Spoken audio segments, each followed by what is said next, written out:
Imagine you're taking a computer science class and you've been given the assignment of developing a tic-tac-toe game. First thought going through your head is, how should we build the internals of the game? In other words, how should we represent the data? If you don't have a lot of programming experience, your first thought is going to be to consider the entire problem from the user standpoint.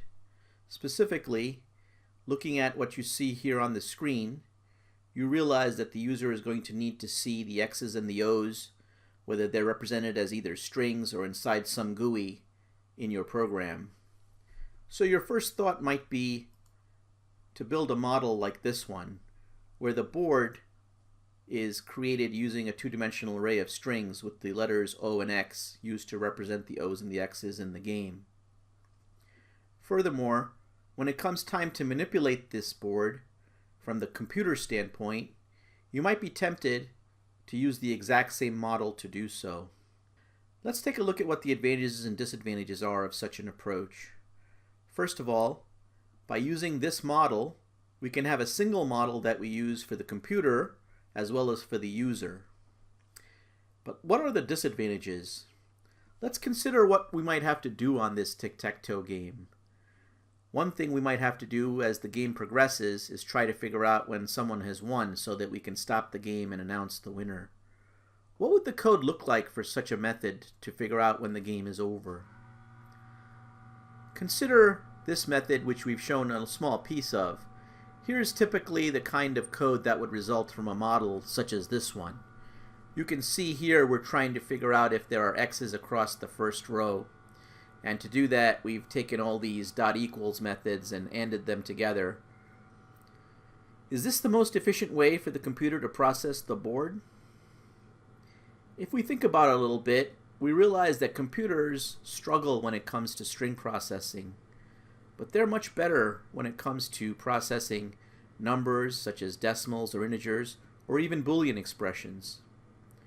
So what if we, instead of modeling the board using strings, used a completely separate model for the computer versus what the user sees?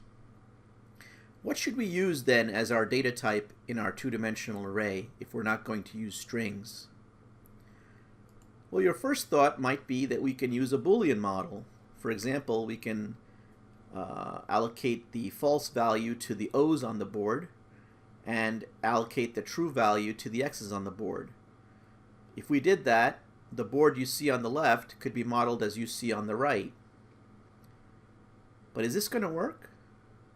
Well, it would work certainly if we were guaranteed that all the squares on the tic-tac-toe board were filled, but that's obviously not going to be the case most of the time. For example, if we attempted to use a binary model, and let's say that there was an open square here shown on the bottom right, how would we put that in our model? If we think about this a little bit more, we would realize that what we have in our system is not a binary model, but it's actually a three-state model, where we can have an X, we can have an O, or we can have a blank square. So what we need is not so much a Boolean model as it is a ternary model. Now, a ternary model means that we have three states instead of two states as in a binary model. Here, for example, we built a ternary model with 0 being representing the blanks, the 1 value representing the O's, and the 2 value representing the X's. So the board that you see on the left would therefore be represented by the two-dimensional array you see here. Let's talk a little bit now about ternary models, or three-state models. Here is the description of a ternary numerical system inside of Wikipedia. We can see that the values 0, 1, and 2 have been recommended. And the question we need to ask ourselves now is this the best numbers for us to use in our ternary model? Let's consider once again what's going to happen when we try to figure out when the game is over and someone has won. If we assign the values 1 to the O's and 2 to the X's, we'll be able to tell fairly easily when X is won because a particular row, column, or diagonal will add up to 6. Can we do the same trick with the O's? Can we say that when the row or column or diagonal adds up to 3, that all the O's have won? The problem, which hopefully you can see, is that there are several ways to get a total of 3. For example, if we had an O, an X, and a blank, that would add up to 3 the same way that 3 O's would also add up to a 3. So we could not uniquely determine by adding the row or column when the O's have won the game. Is there a different set of values that we could pick besides 0, 1, and 2 that might give us more efficiency when we start to process the board? Let's go back to that Wikipedia article and see if they have any suggestions. Look what it says for ternary computers. It says that instead of building a regular ternary model, we can build what's known as a balanced ternary system by using the digits -1, 0, and 1 in our model. Let's see what that does to our program. Here we've built a balanced ternary model for our tic-tac-toe game, where the O's are represented by -1, the X's are represented by 1, and the blank squares are represented by 0. Can you see how much easier it's going to be for us to process a system like this? Consider, for example, if we wanted to figure out if X or O has 3 in a row going across a particular row. All you have to do is add the values together and see if they come out to 3 or -3. How would we figure out if all the squares were occupied and the game was a tie? Well, if we add up all the absolute values of the squares and get to a value of 9, and there are no winners, we know the game has ended in a tie.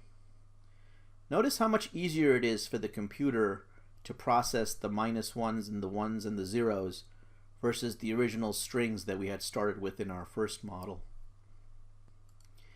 You might be asking yourself, if we use a balanced ternary model like this, will it become more difficult to print out the board if we ever need to do so? Not really. Here, for example, is a piece of a toString that we can use to convert from the numerical representation, the model that the computer likes to use, to a visual representation that might be more appropriate for a human user. Here we've converted the -1s to the letter O for printing purposes. The main point of this video is that when we build a model for our system, we want that model to be different in terms of what the computer uses versus what the user sees. In our tic-tac-toe game, we wanted the user to see the board as this sequence of X's and O's on a grid. Typically, we would use a GUI to provide the user interface. But just because that user interface consists of strings and polygons and colors and different constructs that are more appropriate for a human user, that does not mean that our internal computer model should be made up of these data types.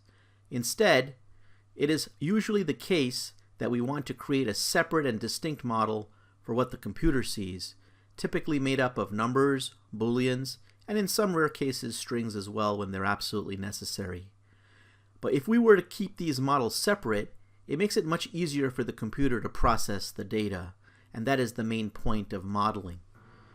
Later in this course, we're going to extend this principle to one of describing an overall software architecture using MVC modeling. But for right now, all you need to understand is that the view and the model that the computer sees are completely separate. Eventually, we will add a third item here called a controller, which will provide the software that provides the brains for the app. So far, in your computer science journey, you've mostly been writing small programs. For very small programs, it doesn't matter if you get the model right as much, because the impact that you're going to have of a bad model is going to be relatively limited, since you only have to write a little bit of code. But that's not the way the real world works. Typical applications will have thousands, if not millions, of lines.